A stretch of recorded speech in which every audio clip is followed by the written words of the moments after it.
오늘 말씀은 지난주에 이어서 어떻게 살아야 의인의 삶을 사는가입니다. 우리는 믿음으로 살고 있는데 이 믿음이 헷갈릴 때가 많습니다. 저도 목사지만 믿음으로 사는 게 굉장히 어렵습니다. 말씀으로 산다라는 게 가장 어렵습니다. 제가 특히 20대 초중반을 지나면서 고민이 굉장히 많을 때 저희 선배들 그리고 교회 집사님들이나 권사님들께 상담을 하면 믿음으로 살아야지, 말씀으로 살아야지 라고는 정말 많이 듣고 그렇게 상담이 이루어졌는데, 그 믿음으로 산다는 것과 말씀으로 산다라는 게 뭔지는 가르쳐 주질 않는 거예요. 그리고 살면서 많은 성경 공부와 설교를 들어도 힘내세요, 주님이 함께 계십니다, 어떤 이렇게 뭔가 감정적인 그런 마음이 와닿게끔 해서 그 설교를 듣는 그 당시 때는 뭔가 부풀려 올려지는, 좀 뭔가 감동이 일어서 뭔가 아는 것처럼 하고 아멘하고 끝나는데, 교회만 벗어나면, 강의만 벗어나면, 설교만 벗어나면 그 전에 아멘 아멘하고 설교를 들으면서 뜨거웠던 그 감정들이 확 식는 거예요. 식혀지는 거예요. 도대체 이 믿음의 세계와 의인으로 산다는 게 도무지 모르겠는 거예요. 그랬던 시절이 굉장히 오랫동안 갔었습니다. 여러분들은 어떠신가요? 오직 의인은 믿음으로 말미암아 산다라고 하는데 어떻게 살아야 의인의 삶을 사는 것인지 알고 계신가요? 이거 너무 어렵습니다. 오늘 말씀은 다윗의 시인데 이 시 또한 그 구약의 또 다윗 시대의 어떤 배경에 나와 있는 것이 없습니다. 뭐 다윗의 어느 때에 지어진 시다 이러는 배경은 없습니다. 다만 우리가 알 수 있는 것은 오늘 시는 참회의 시입니다. 시편 150편 중에 7개의 참회의 시가 있는데 그 첫 번째 참회의 시에 해당이 되고 있습니다. 그리고 오늘 말씀을 보면 1절에 여호와여 주의 분노로 나를 책망하지 마시오며 주의 진노로 나를 징계하지 마옵소서. 지금 다윗은 하나님께 큰 죄를 지은 거예요. 그래서 하나님의 분노와 진노 가운데 있는 거고, 하나님의 책망과 그 징계 가운데 자기가 놓여진 것으로 인해서 굉장히 괴로워하고 있는 겁니다. 거기다가 2절에 보면 내가 수척하였으니 나의 뼈가 지금 떨리고 있대요. 뼈는 히브리적인 그 해석으로는 그 힘의 근원이 됩니다. 그래서 뼈가 흔들린다라는 건, 또 수척했다라는 건 지금 굉장히 큰 중병에 걸린 거예요. 그것이 2절에 보면 3절에 보면 어느 때까지니까 굉장히 오랫동안 다윗이 심한 고통 가운데 아픔 중에 있는 겁니다. 육체적으로는 이 땅에서는 아플 수 있고 죽을 병에 걸릴 수도 있지만 다윗은 더 심각하게 나의 영혼도 매우 떨리나이다. 영혼까지도 지금 떨려서 하나님께 죄 짓는 모습으로, 그래서 책망과 징계를 두려워하는 모습으로 이렇게 떨고 있는 장면이 보이고 있습니다. 그래서 4절부터 보시면 여호와여 돌아와 주시옵소서, 나의 영혼을 건지시고 내가 이대로 죽는다면 누가 하나님을 기억하겠습니까? 누가 감사하겠습니까? 라고 지금 이렇게 호소하고 있는 거예요.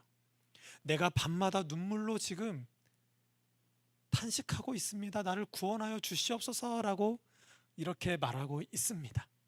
이걸 다시 한번 보면 여호와여 주의 분노로 나를 책망하지 마옵소서, 주의 진노로 나를 징계하지 마옵소서. 이것은 사망이에요. 하나님의 분노와 진노는 곧 사망이에요. 아담과 하와가 하나님의 분노와 징계 가운데 있을 때 그들은 죽음을 면치 못했습니다. 그런 하나님과의 단절되는 두려움, 저 스월에 들어갈까 하는 두려움 속에 지금 다윗이 떨고 있는 장면인 거예요. 이때 여호와여 돌아와 주시옵소서라고 지금 호소하고 있습니다. 다윗은 지금 여호와여 돌아오시옵소서라고 기도하고 있지만 그 전에 다윗이 먼저 하나님께 향하여서 지금 돌아가고 있는 장면인 거예요. 근데 굉장히 놀랍습니다. 다윗은 지금 하나님께 돌아가고 하나님께 회개하는 모양으로 지금 다가가고 있는데 다윗은 여호와여 돌아와 주시옵소서라고 지금 이렇게 부르짖고 있는 거예요. 이것이 굉장히 중요합니다. 구원은 내가 스스로 어떤 노력으로 발생시킬 수 없습니다. 이 세상 어떤 존재도 나를 구원시킬 수 있는 대상은 없어요. 오직 여호와 하나님만이 나에게 오셔서 나와 함께 하셔서 나와 함께 하시는 역사, 하나님만 하시는 역사, 그 구원의 손길을 내미셔야지만, 먼저 내미시는 손을 붙잡아야지만 우리는 구원이 가능케 된 거예요. 지금 다윗은 자기가 이대로 허망하게 죄 가운데서, 책망 가운데, 징계 가운데서 죽음에서 끝날까봐, 구원받지 못하는 까바라는 어떤 그 절체절명의 순간에서 하나님께 돌아가는 장면에서 자기가 하나님께 돌아가는 것이 구원이 아니라 여호와 하나님이 나에게 돌아와야지만 그것이 진짜 구원이라는 것을 알고 나에게 돌아와 주시옵소서라고 호소하고 있는 거예요. 여기에서 다윗은 하나님의 마음에 합한 자가 되는 겁니다. 사무엘 상하를 공부하다 보면 다윗은 굉장히 모질이 같아요. 찌질이 같고 비겁하고 비열합니다. 모든 죄를 다 지었어요. 지금 오늘 시처럼 죽음에 이르기까지 하나님 앞에 온전한 모습으로 나아가지 못하는 형편까지 이르려는 그런 다윗이었습니다. 근데 다윗이 어째서, 어떤 이유로 하나님 앞에 마음에 합한 자가 될 수 있냐면 바로 하나님 앞에 돌아갈 수 있다라는 거예요. 사울 왕과 다윗 왕의 차이점은 바로 이것밖에는 없습니다. 사울 왕은 왕으로서 또 하나님의 통치를 대리하는 그 통치자로서 왕으로 세움을 받았고 기름 부음 받은 왕이었지만, 그리고 국가의 위기가 있고 신앙의 위기가 있을 때 예배를 드렸고 제사를 지냈고 또 국가적으로 금식까지도 선포했던 사울이었지만, 그가 죄 중에 있을 때, 인간 왕의 어떤 권력에 있을 때 하나님께 온전히 나아가지 못하는, 신앙이 완전히 무너지는 형태로만 계속 갔었던 거예요. 다윗도 사울 왕과 별반 다르지 않았습니다. 어쩌면 사울 왕보다도 예배를 드리지 않았고 굉장히 등한시 여겼던 다윗이었어요. 자기의 인간 왕으로서의 권력에 심취해서 그 힘의 논리로 우리아까지 죽이고 그 아내까지도 겁탈하고 자기 아들들끼리 싸움이 났는데도 번체만체했습니다. 그런 다윗이 하나님 앞에 나아가서 하나님 앞에 마음에 합한 자로, 또 다윗 이후에 여러 왕들이 다윗을 기준으로 왕이 어떤 왕이어야 되는지를 나타냈을 때, 왕이 어떤 정치적으로, 경제적으로, 군사적으로 뛰어났다, 지혜로웠다, 이런 기준에 세워진 왕이 아니라 하나님과의 관계 안에서 하나님께 회개함으로 하나님께 돌아갔느냐 안 돌아갔느냐, 하나님께 참된 신앙으로 믿음으로 나아갔느냐 안 나아갔느냐, 하나님 앞에 온전한 의인이냐 아니었냐, 이 기준으로 다윗 이후의 왕들까지도 그렇게 심판과 어떤 질책과 책망 가운데, 하나님의 판단 가운데 있었더라는 것입니다. 다윗은 지금 하나님께 돌이켜 자기의 회개하는 모습으로 하나님 앞에 나아가서 부르짖으며 이렇게 기도하고 있습니다. 사망 중에서는 주를 기억하는 일이 없습니다. 기억하다라는 것은 하나님 앞에 예배한다라는 거예요. 그리고 감사할 자, 여기서 우리는 해석으로는 감사할 자인데 히브리어로는 찬양하다라는 뜻입니다. 우리가 죽으면 이대로 끝나버리면 누가 하나님께 예배하겠습니까? 지금 예배마저도 끝나버린, 몸의 임종 직전까지도 내몰린 지금 다윗이 하나님께 나아가 다시 예배가 회복되길 원하옵나이다, 하나님이 나와 함께해서 나에게 돌아오시기만 하면 그 하나님께 내가 예배하겠습니다라고 이렇게 부르짖고 있는 것입니다. 그래서 나에게 돌아와, 3절에서는 영혼도 떨린다 그랬는데 나의 영혼을 건져 주시옵소서. 그리고 2절에서는 내가 수척하고 내 건강까지도 완전히 다 훼손되었을 때 하나님의 사랑으로 나를 구원하여 주시옵소서. 여러분, 우리의 구원은 육체만 있는 것이 아닙니다. 또 우리의 영혼만 있는 것이 아닙니다. 우리의 구원이 영혼만 구원한다면 이단입니다. 그리고 우리의 몸만 구원한다면 이단입니다. 우리는 몸과 영이 함께 구원을 받는 존재입니다. 예수 그리스도가 십자가에 못 박혀 죽으시고 부활하실 때 영혼만 부활했나요? 몸도 같이 부활했습니다. 몸과 영이 같이 부활한다는 게 우리 정통 기독교 신앙입니다. 이렇게 기도를 하며 밤마다 눈물로 침상을 띄우며 내 요를 적신하이다, 굉장히 오랫동안, 그냥 한순간에 아차 싶어서 하나님께 기도하는 것이 아니라 정말 오랫동안 이렇게 하나님께 나아가 밤새도록 눈물 흘리면서 기도했더라는 것입니다. 우리는 이 끈기를 배워야 합니다. 우리는 믿음이 있는 중에서라도 그렇게 수많은 죄를 짓고 있는데도 하나님께 그 긴장감 속에서 회개할 줄 모릅니다. 그리고 회개한다라고 할 때 한 번 회개하고 하나님 들어줬겠지 하고 끝나버릴 경우 너무나도 많습니다. 우리의 진짜 회개는 단번으로 끝나지 않습니다. 우리가 회개해야 될 그 내용, 그 죄악된 내용은 하나님의 분노를 일으키는 거예요. 하나님의 진노를, 하나님을 아주 화나게 하는 것들입니다. 그 앞에 그냥 주님 저 잘못했어요 이렇게 끝나버리면 안 됩니다. 다윗처럼 우린 끝까지 하나님 앞에 정말 눈물로써 이 회개가, 저 깊은 마음에서 우러나는 회개가 이루어져야 될 것입니다. 그래서 내 눈이 근심으로 말미암아 새하며 내 모든 대적으로 말미암아 어두워졌나이다. 시편은 악인과 의인에 관한 이야기입니다. 무조건 우리는 의인이기 때문에 의인의 자리가 아니라 다윗은 악인이었습니다. 이 악인이 구원을 받아 의인이 됐습니다. 의인과 악인 동시에 있습니다. 다윗은 악인이면서 의인입니다. 지금 악인만을 얘기하는 것이 아니라 악인이었던 자신을 드러내면서 자신과 함께했던 그 악인들을 지금 떠나가라라고 외치고 있는 것입니다. 그러고 나서 9절에 여호와께서 내 간구를 들으셨으며 여호와께서 내 기도를 받으시리로다. 여호와여 돌아와 주시옵소서라고 했는데 그 기도가 들려져서 내 간구를 들었고 내 기도를 받으셨습니다. 참으로 하나님의 용서가 나에게 있습니다. 이것으로 말미암아 내가 이제는 악으로 사는 것이 아니라 이제는 시험에서 멀게하고 악을 멀리하는 것으로 내가 살아가겠습니다. 그래서 악을 행하는 너희는 다 나를 떠나라.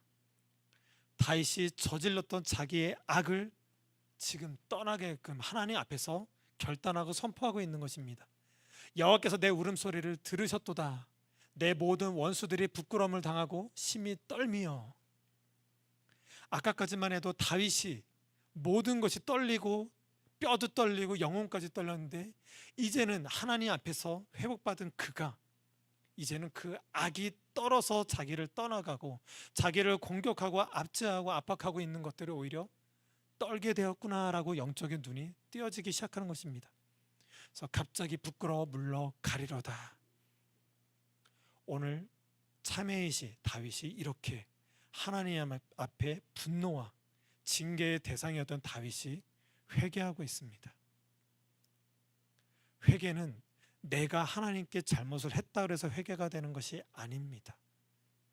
우리가 아무리 하나님 앞에 주님 용서해 주세요, 제가 이런 죄를 지었습니다라고 그렇게 말해도 누구나 주여 주여 하는 자마다 다 천국에 갈 것이 아닙니다.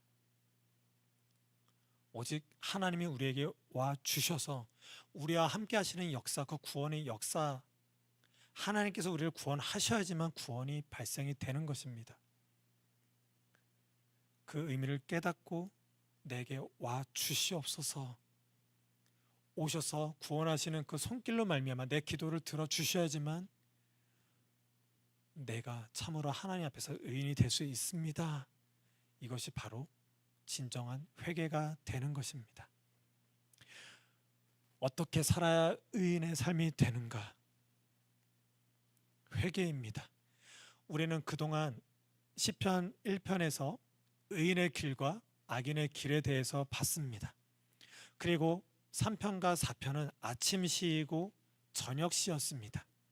우리는 아침부터 밤늦게 잘 때까지 공격을 받습니다. 하나님이 나한테 날 구원하신 거 맞나?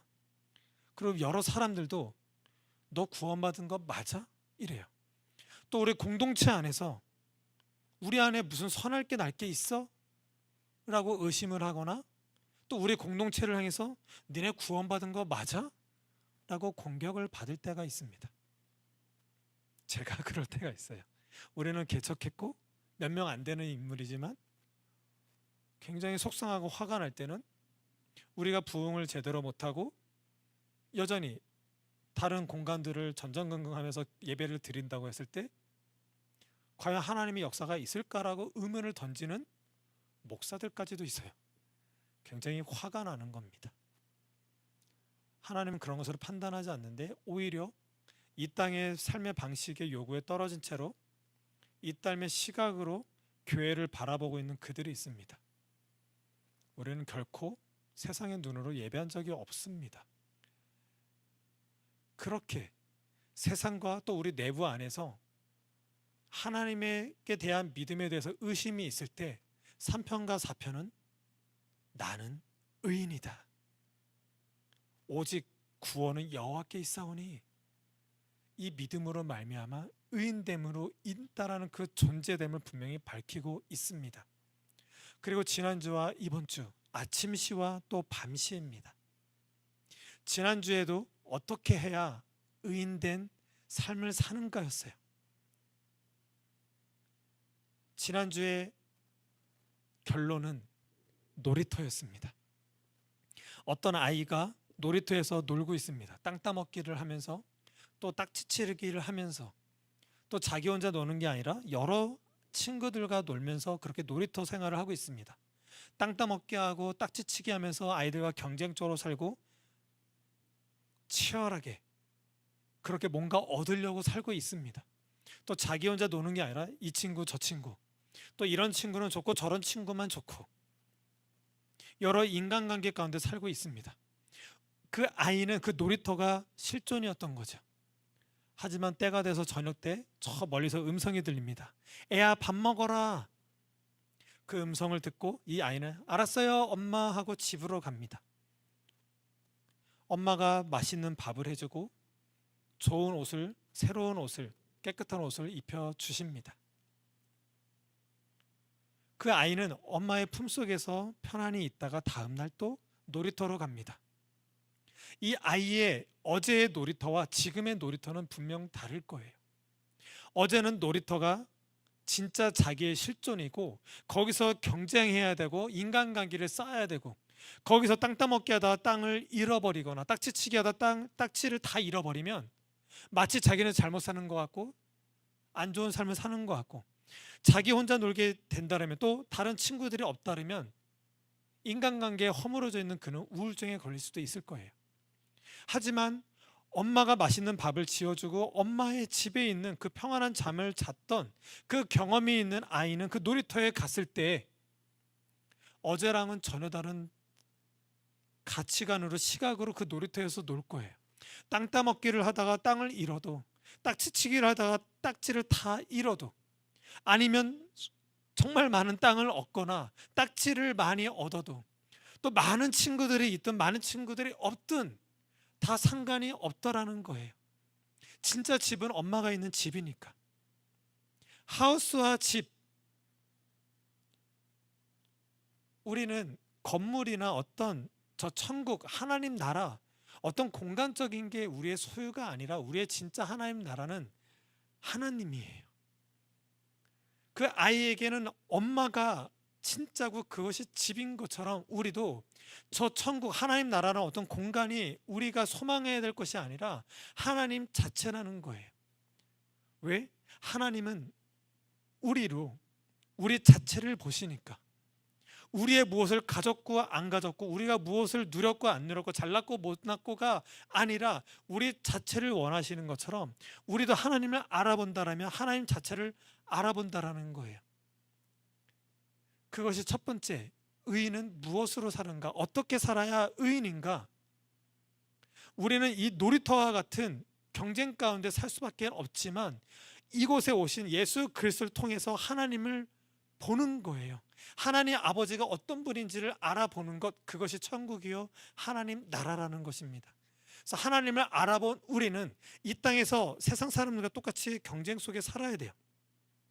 이왕 해야 하는 공부, 점수 잘 나오는 게 좋고요, 좋은 대학 들어가는 게 좋고, 좋은 취업, 또 좋은 결혼, 또 좋은 자녀가 되고 좋은 부모가 되고 노후 대책이 되는 거 굉장히 중요합니다.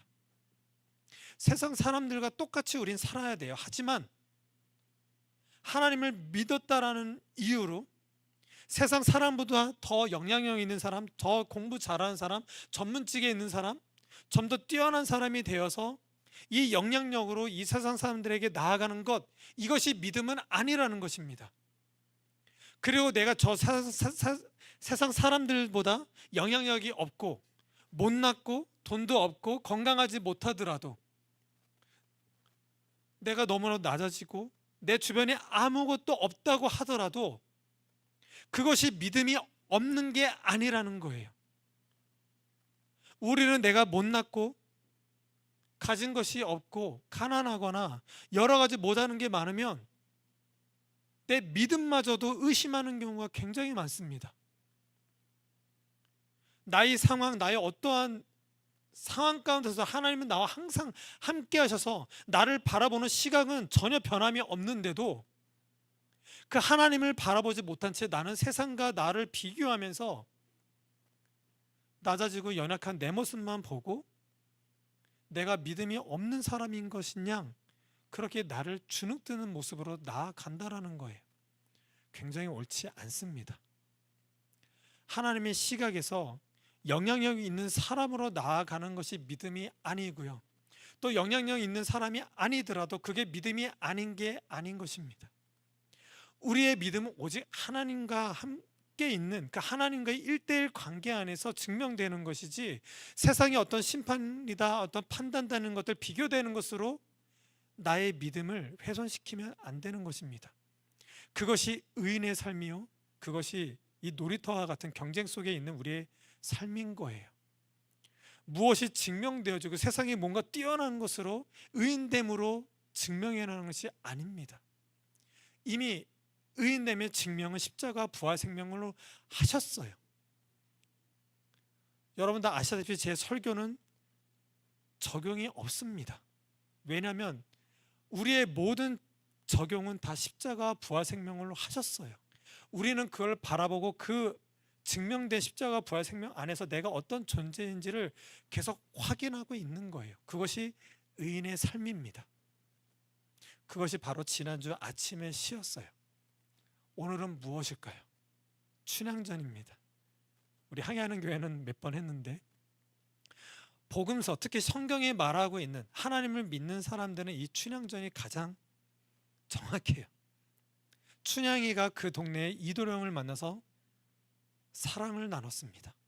근데 어느 날 이도령이 공부를 열심히 해서 과거 시험을 보러 가요. 과거 시험을 보러 가기 전에 춘향이한테 얘기합니다. 내가 과거 급제해서 돌아올게. 우리 그때 결혼하자. 그리고 이도령이 떠납니다. 이도령이 떠난 그때에 그 고을에 변사또가 부임하게 됩니다.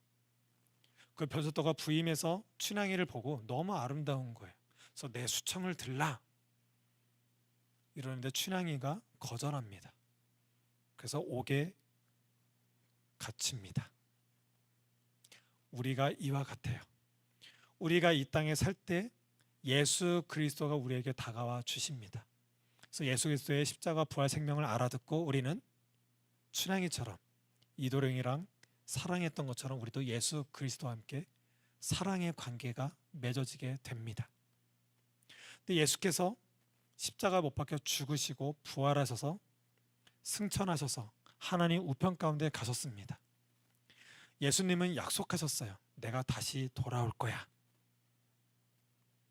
우리는 이 믿음으로 있는 존재인데 이 예수께서 다시 오시겠다는 이 약속 가운데 있는 우리가 살고 있는 이 땅에 공중 권세 잡은 자들의 그 힘, 물질, 건강, 또 인간관계 여러 가지 이 땅의 방식에 요구한 그 힘의 논리에 억압받게 돼 있습니다. 춘향이는 변사또가 수청을 들려서 거절해서 옥에 갇혀지게 됐습니다. 그런 춘향이는 어떻게 살아야 될까요? 옥에 갇혀져 있는 그 죄수들하고 뭔가 힘을 키워서 혁명을 일으켜서 변사또를 물리쳐야 될까요? 아니면 춘향이는 옥에 갇혀서 생활하기 너무 힘드니까 저 변사또 수청 들게요. 이도령 올려면 아직 멀었으니까 그때까지만 내가 수청 들게요. 그럴까요? 우리 똑같아요. 이 땅에 사는 우리, 예수 그리스도를 믿는 우리는 예수께서는 분명히 돌아오시겠다고 약속하셨어요. 우리의 믿음은 그 약속을 믿는 거예요. 이런 우리 얼마 전에 우리나라에 큰 정치적인 위기가 있었죠. 탄핵 사건이 있었죠. 믿는 사람들은 우리가 믿기 때문에 이 믿음의 어떤 정의를 가지고 우리들끼리 어떤 힘을 모아서 혁명을 일으키는 게 하나님 나라를 이루는 것일까요? 우리 기독교인들 중에 정말 이런 것으로 착각하는 사람들 굉장히 많습니다.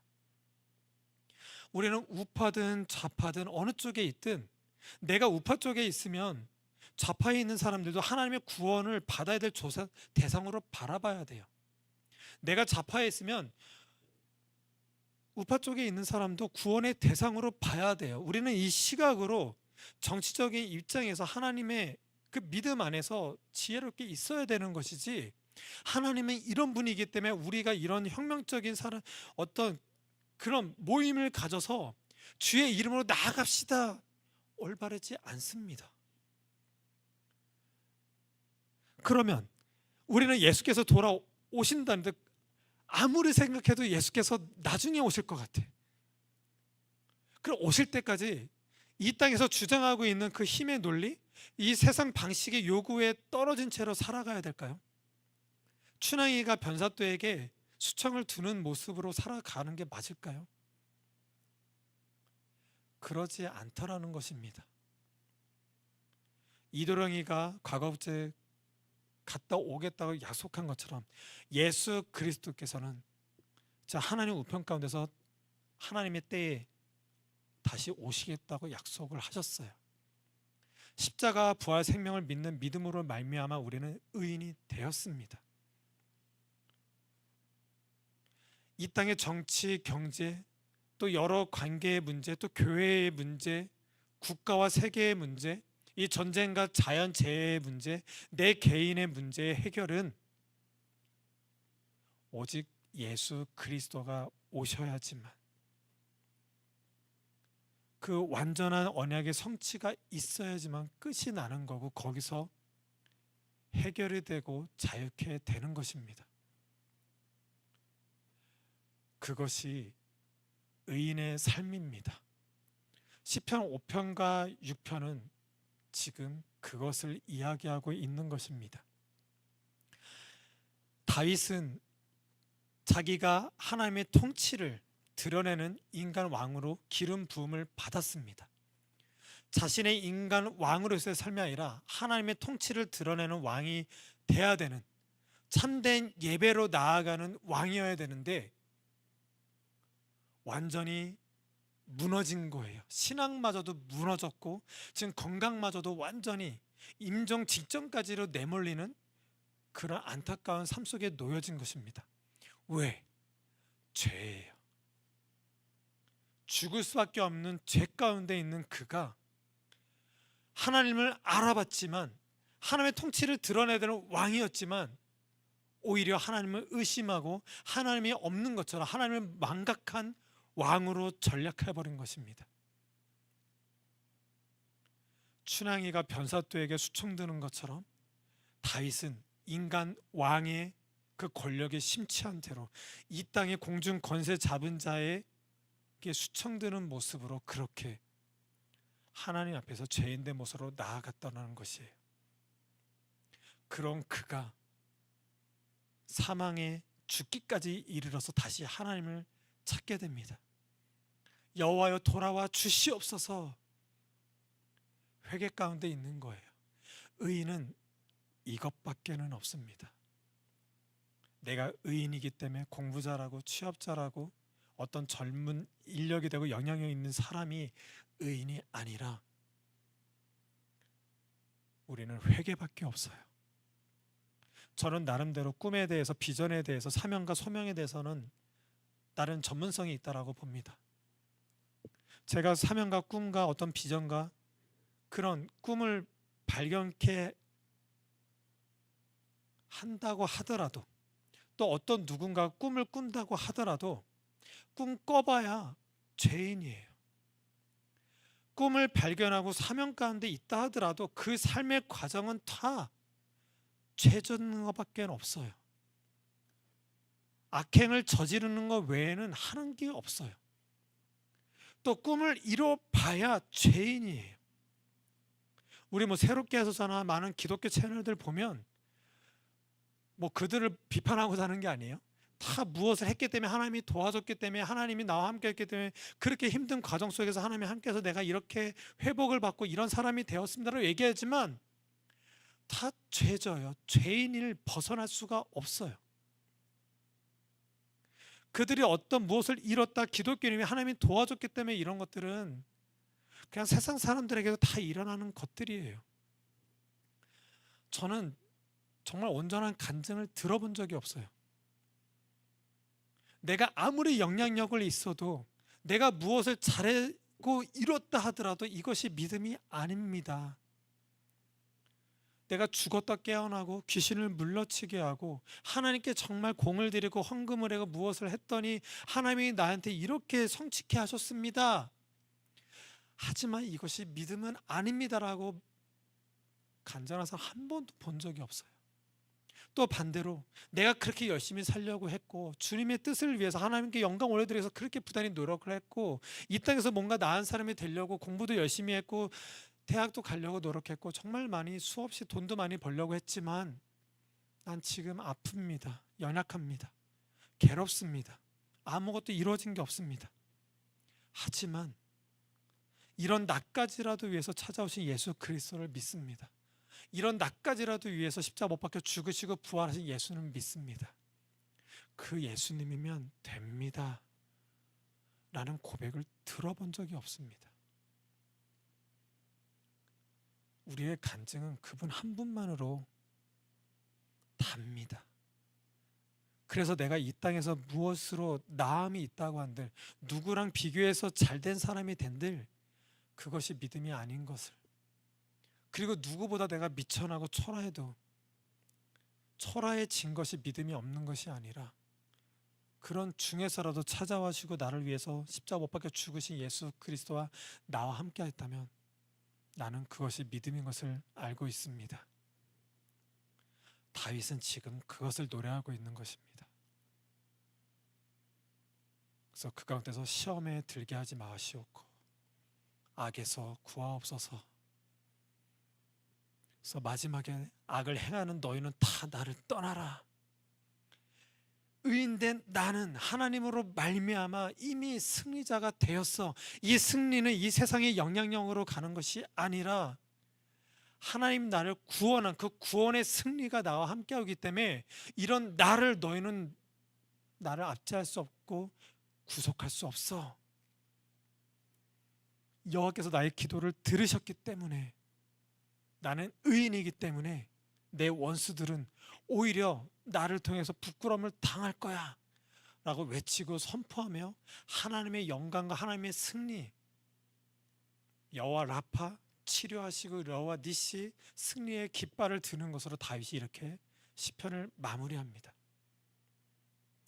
여러분, 의인의 삶은 이 땅에 뭔가 높고 낮은 무엇이 채워지지 않고 누려지고 누림이 없는 그런 비교되는 어떤 것도 아무것도 아닌 것으로 우리는 믿음을 말하지 않습니다. 의인은 그것으로 살지 않습니다.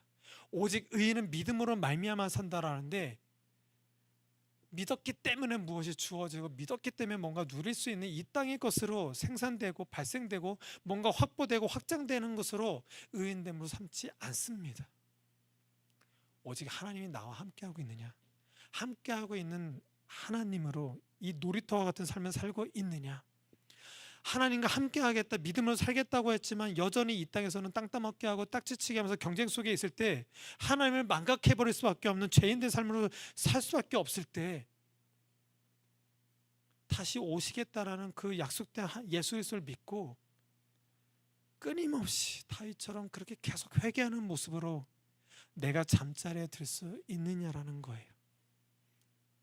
그래서 아침과 밤, 하루 종일 의인된 삶, 그리고 일평생 우리 의인된 삶은 하나님을 기억하고 저 하나님 나라 가운데 소망을 두고 놀이터에 사는 것과, 하나님 나라에 소망을 두고 사는 우리이지만 여전히 죄악 가운데 살 수밖에 없는 우리가 하나님께 나아가 회개하느냐 회개하지 않느냐, 이것이 오직 믿음으로 말미암아 사는 의인의 삶이라는 것입니다. 성경은 계속 이것밖에는 얘기하고 있지 않고, 이것을 위해서 예수 그리스도가 오셨고 십자가로 죄 용서를 하셨고 부활 생명으로 완전케 하셨습니다.